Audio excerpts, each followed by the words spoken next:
राज्य पुनर्गठन अधिनियम के तहत 9 नवंबर 2000 को देश के 27वां राज्य बना था उत्तराखंड, और उत्तर प्रदेश से पृथक हुआ था एक पहाड़ की अवधारणा को लेकर के।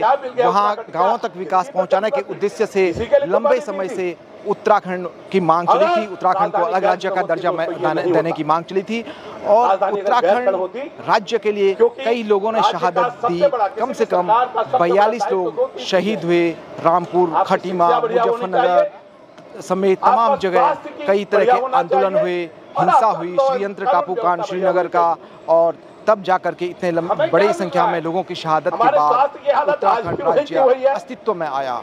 उत्तराखंड के गठन के बाद इसको नाम मिला था उत्तरांचल, सरकारें बनी और उसके बाद इसका नाम बदल करके उत्तरांचल से उत्तराखंड कर दिया गया।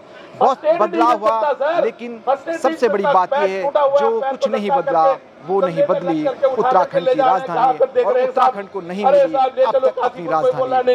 उत्तराखंड 25 सालों का युवा राज्य है, 25 वर्ष का युवा राज्य है, लेकिन 25 वर्ष बीत जाने के बावजूद भी उत्तराखंड को अब तक अपनी स्थायी राजधानी नहीं बन सकी है। उत्तराखंड की स्थायी राजधानी गैरसैंण, भराड़ीसैंण बनाने की मांग को लेकर के ही आज उत्तराखंड के तमाम लोग यहाँ जुटे हुए हैं। वो इस मांग को लेकर के जंतर मंतर पर प्रदर्शन कर रहे हैं, और उत्तराखंड स्थायी राजधानी गैरसैंण समिति के आह्वान पर यहाँ पे धरना प्रदर्शन किया जा रहा है। श्री विनोद प्रसाद रतूड़ी जो पूर्व IAS अधिकारी है, उत्तराखंड शासन में सचिव रह चुके हैं, उनके आह्वान पर यहाँ पे उत्तराखंड मूल के लोग जुटे हुए हैं। धरना प्रदर्शन, नारेबाजी चल रही है, मंच पर भाषण चल रहा है, और उनकी मांग है कि सरकार अब उत्तराखंड को उसकी स्थायी राजधानी दे, और गैरसैंण से जो 14 किलोमीटर दूर भराड़ीसैंण है, जो बेहद ही सुरम्य जगह पर बसा हुआ है, जंगलों के बीच भराड़ीसैंण स्थित है,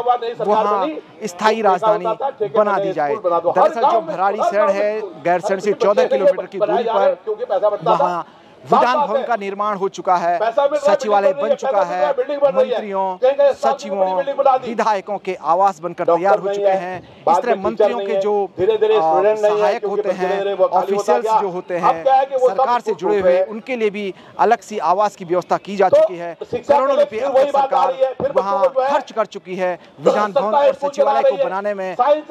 हरीश रावत जब मुख्यमंत्री थे उत्तराखंड के कांग्रेस सरकार में, तो पहली बार गैरसैंण में एक सत्र बुलाया गया था विधानसभा का, और उसके बाद जो पिछली सरकार है त्रिवेंद्र सिंह रावत की सरकार थी, उन्होंने 2020 में उत्तराखंड की स्थायी राजधानी गैरसैंण करने का ऐलान किया था, और ग्रीष्मकालीन राजधानी उसको घोषित किया था।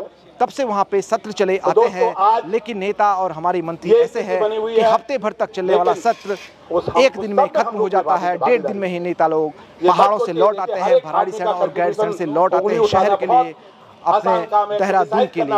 इसी मांग को लेकर के उत्तराखंड के तमाम लोग यहाँ पे जुड़े हुए हैं। इनमें दिल्ली NCR के लोग हैं, इनमें उत्तराखंड से आए हुए लोग भी शामिल हैं, और इन सब की मांग है कि सरकार उनकी बात को सुने और गाँवों तक, पहाड़ों तक मूलभूत सुविधाएं पहुँचाने के लिए वहाँ की राजधानी गैरसैंण बनाई जाए। दरअसल पहाड़ों से जिस तरह से लगातार पलायन हो रहा है, कई गांव भूतवा गांव में तब्दील हो चुके हैं। हॉन्टेड विलेज की संख्या उत्तराखंड के गांवों को मिल रही है। उसको खत्म करने के लिए इन लोगों का मानना है कि उसका समाधान तभी हो सकता है, रिवर्स पलायन तभी हो सकता है, वहाँ तक सुविधाएं, सड़क, अस्पताल तभी पहुँच सकते हैं, शिक्षा तभी पहुँच सकती है जब उत्तराखंड की स्थायी राजधानी गैरसैंण हो, पहाड़ में हो। अब देखने वाली बात ये होगी यहाँ जो धरना प्रदर्शन चल रहा है, इस पर सरकार क्या करती है, इन लोगों का आंदोलन कितना बड़ा रंग लाता है, और क्या ये सरकार तक अपना संदेश पहुंचा पाते हैं, ये नहीं पहुंचा पाते हैं।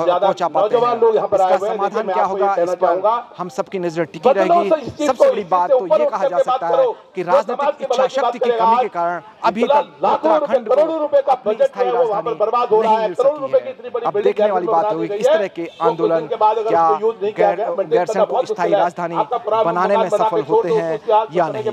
कैमरामैन उसामा के साथ सुभाष रतूड़ी, जंतर मंतर, डायनामाइट न्यूज़, नई दिल्ली।